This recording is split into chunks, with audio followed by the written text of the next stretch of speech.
let me show you how fun and interactive it is to write Swift code. This is a Swift playground. As I start typing, I get an immediate response. It is actually running my code as I type it and displaying the result in the sidebar to the right. Of course, Swift uses type inference and has powerful string processing capabilities, which make it as easy to use as a scripting language without sacrificing any performance.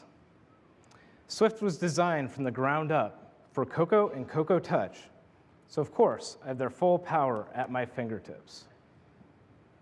Now, I can build anything with Swift, from a social media application all the way up to a high-performance 3D game using Metal. But today, to keep it simple, I think I'll write a simple, casual 2D game. And let's start by using NSImage. Using NSImage to load a resource. As you can see here, the playground sees I've loaded an image. I can even see it right here from within Xcode. Now, Swift is loaded with high-end features like generics that allow me to get a lot done with very little code. Here you can see I'm using an array of strings and using the functional map algorithm to apply a closure to every element, which allows me to load an entire list of images all with a simple line of code. Now, all these resources are part of this game that I'm working on. And one piece that I still need to finish up is the flight path for the blimp that we have. Now, this is a simple loop that computes the position for the blimp over time as my game plays.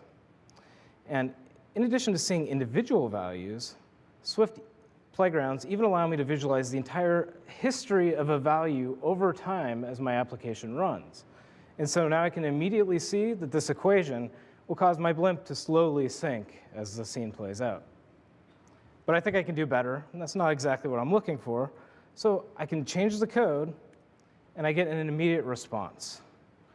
Simply by changing the equation, the blimp will now rise and fall as the scene plays out, which is a lot more of what I'm looking for.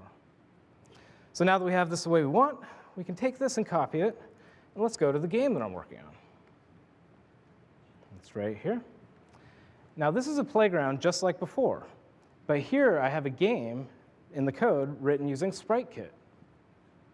Now, you can see our blimp going left and right straight across the scene, and I can try out the flight path that we just developed simply by pasting it in and getting the immediate feedback I'm looking for.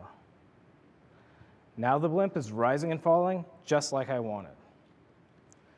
Because Swift enables such powerful, interactive, and dynamic programming experiences, it makes it really easy to try out new things. And just by adding a few lines of code, I can enable sprite kits per pixel collisions, field forces, and lighting effects, getting a much more interesting result.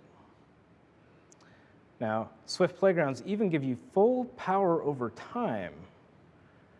And with this timeline at the bottom of the screen, I can go forwards and backwards through the execution of my game, so I can really see those effects in action. I can see the balloons interacting with each other and with the blimp, just like that. Playgrounds give me unprecedented power to see my app in detail and give me full control when I want to refine and polish my application. But of course, Swift works great with Xcode and runs great on iOS. So let's now jump and see what the finished product looks like.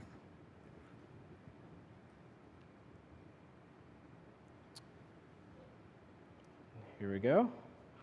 And this is the game that we just built. It looks pretty great.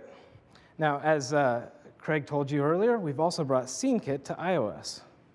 With SceneKit, it's super easy to build a 3D version of our game.